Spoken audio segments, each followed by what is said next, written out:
This is Dr. Anita with another diamond moment. Diamonds are produced through time, heat, and pressure. The cut, clarity, and size of the diamond will determine where it's used. The use of the stone adds to its value. What pressure have you been under? What is the cut of your personality? Do you have a clear perspective of who you are? And does that perspective line up with where you want to go? Remember, how you use your gift determines its worth. Now it's time to redefine the previous steps of your process. We've been talking about the way that we think about things. We've been talking about limiting ideas, about the difference between us and others, how to invest in ourselves. And we've been challenging these limiting ideas. I want to enter into our conversation the use of words and how word meanings have changed. I think that we will all remember the word bad. Bad meant not a good thing. You don't want to do that. You are bad as a person. You're not a good person. And then Michael Jackson came up with the song Bad. In that context, bad was good. Bad meant I have something going on. I am about something. I'm different. I'm an individual. I'm something to be valued. I'm bad was I'm good. I'm really good. I want us to think about the difference in the terminology of the word bad. And I want us to think about the word fear. We were taught to fear God. What does that mean? People thought it meant to be afraid of. Oh, he's scary. He's so powerful and it's just so scary. Can't look, I can't think. You have to fear God. He'll strike you down. He'll send you to hell. And that's not what the word fear of God means. It means to be respectful of, to understand that you did not create yourself, that what the power, the eternal, the almighty, the vastness of who God is something to respect. We've learned that which is eternal, that which is spirit, that which is that made and has created the things that we see. Scripture tells us that the things which we see were not made by the things which do appear, and the things which are not seen are more real than the things that are seen. What does that mean?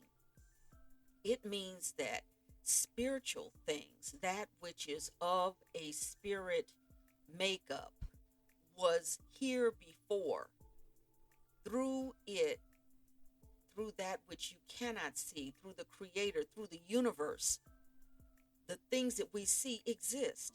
We talked about previously how everything came about by a thought.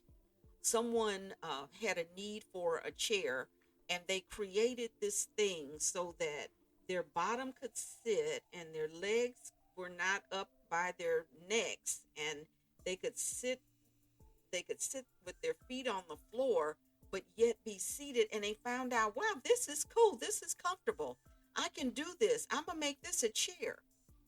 Everything that we see at one point or another, unless it was created by that which is greater than us, never existed. The ideas and the concepts, the things that we see that have become a regular part of our lives were given to us in a conceptual idea form by something that we can't see. Some people say, well, you know what, Dr. Anita, I don't believe in God. And I'd say to you, God doesn't need you to. That's fine. You're welcome not to believe in God.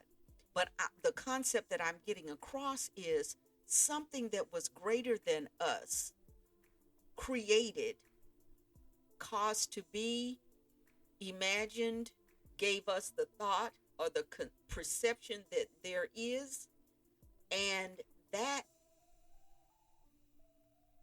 that entity, I'll make it entity, doesn't need us to believe in order for it to be a reality.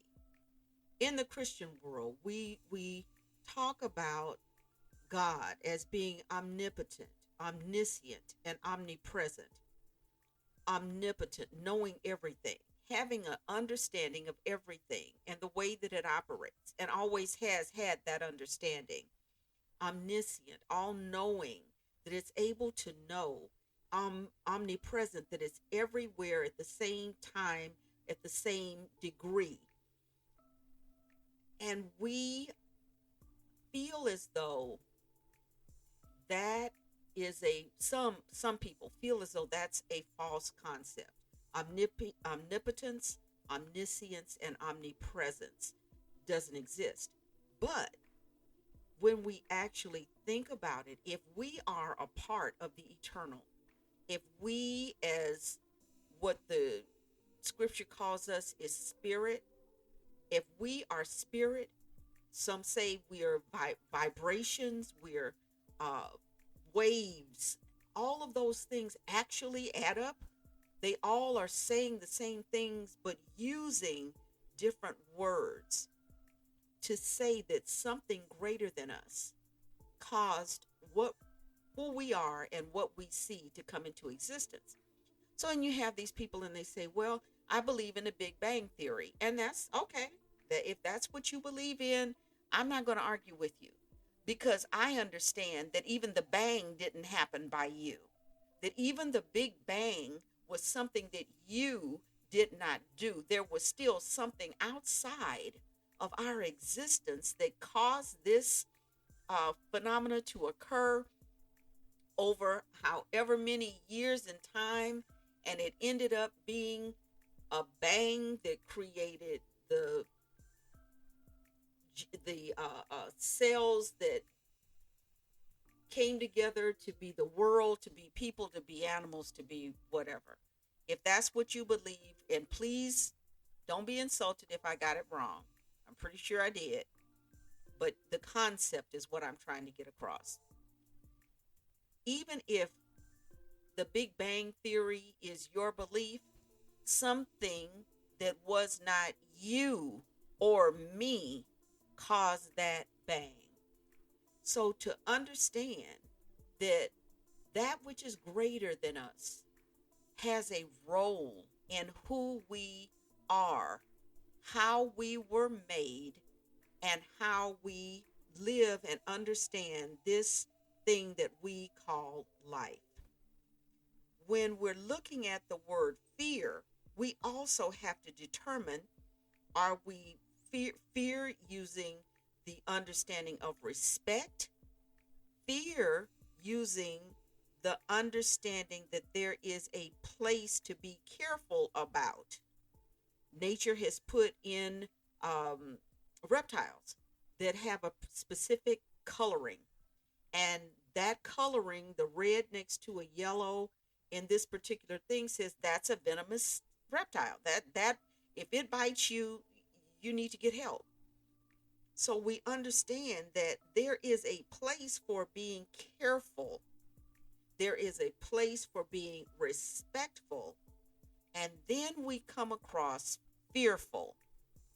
And we can be fearful of people, of places, of things, and of ideas. Why would we be afraid of people? Because we don't know anyone who looks this way. We weren't raised around people who look this way. I've never interacted with a person who talks this way. I don't understand what they're saying because they have an accent, and I have to pay attention to understand what the ideas that they're bringing across to me. We have people who are afraid of places. Well, I don't go over there because they'll get you if you go over there. people that are afraid of things, that this will hurt you, this will harm you, you can't try this, you can't learn how to ride a bike, you might fall. You can't learn how to roller skate, you might fall. Well, you might. And then you might actually get up and try again and find something that you really enjoy. But above all, I want us to consider being fearful of ideas, being fearful of the way people think. And usually we're fearful of the way that people think because we're afraid that their thoughts will become our thoughts. We're afraid that if I put my concept next to yours, yours will win out. And then where will I be?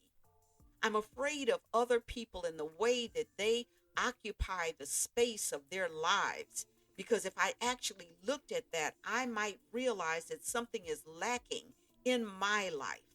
So we have people that are fearful of people, they're fearful of places, of things, and ideas. I want us to be able to challenge everything that we are fearful of. Not necessarily, well, I'll add that in too. The respectful type of fear. Maybe what you've been respecting is something that at this point, at this time in our history, no longer deserves your respect. Maybe it's time that we challenge the limiting behaviors, the limiting ideas, the limiting concepts of our past and look to something new. We're in 2022.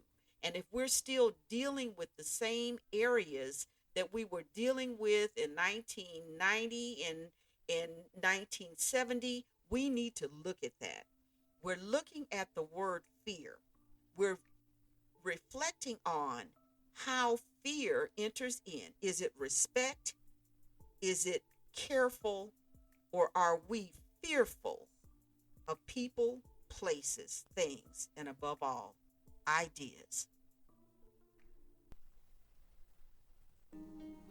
Thank you for listening.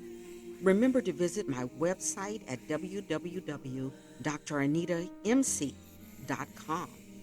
That's DrAnitaMc.com for links and additional information. Always invest in yourself.